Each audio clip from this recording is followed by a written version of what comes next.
أعوذ بالله من الشيطان الرجيم. بسم الله الرحمن الرحيم. اللهم صل على محمد وآل محمد وعجل فرجهم ولعن أعداءهم.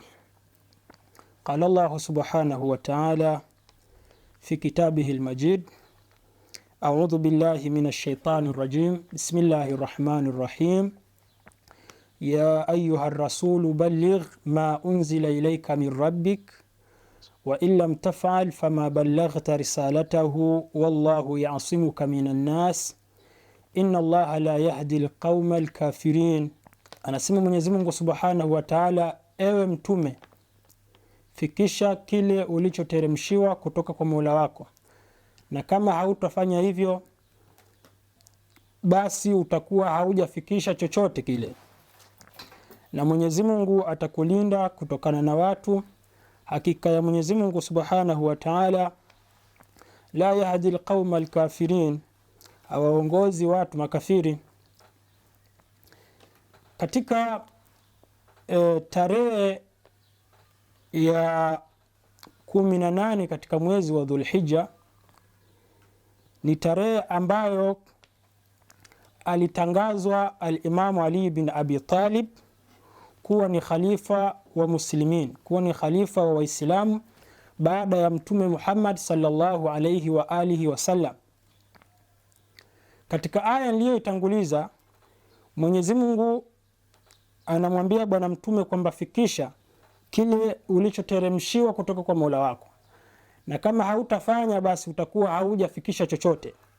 Yani kama ujumbe uliopewa na Mwenyezi Mungu ufikishe, huku ufikisha huo, basi utakuwa hujafikisha chochote katika maisha yako yote.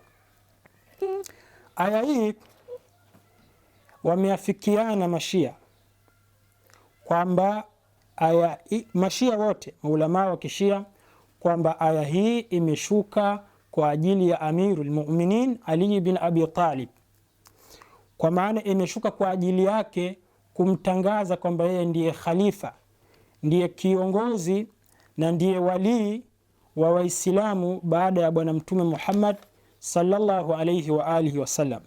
Kwa hiyo hakuna khilafu baina ya Shia Ithnai Asharia kwamba aya hii imeshuka kwa ajili ya al-Imamu Ali, kwamba yeye ndiye khalifa. Vile vile pia maulamaa, baadhi ya maulamaa wa Kisuni ambao ni wengi, nao pia wamekubali kwamba aya hii ilishuka kwa ajili ya al-Imamu Ali bin Abi Talib, isipokuwa wapo baadhi ambao wanaona kwamba aya hii haikushuka kwa ajili ya Imamu Ali, kwa maana ya kwamba aya hii ilishuka haikushuka mwisho wa utume wa bwana mtume, au katika haikushuka mwisho wa maisha ya bwana mtume.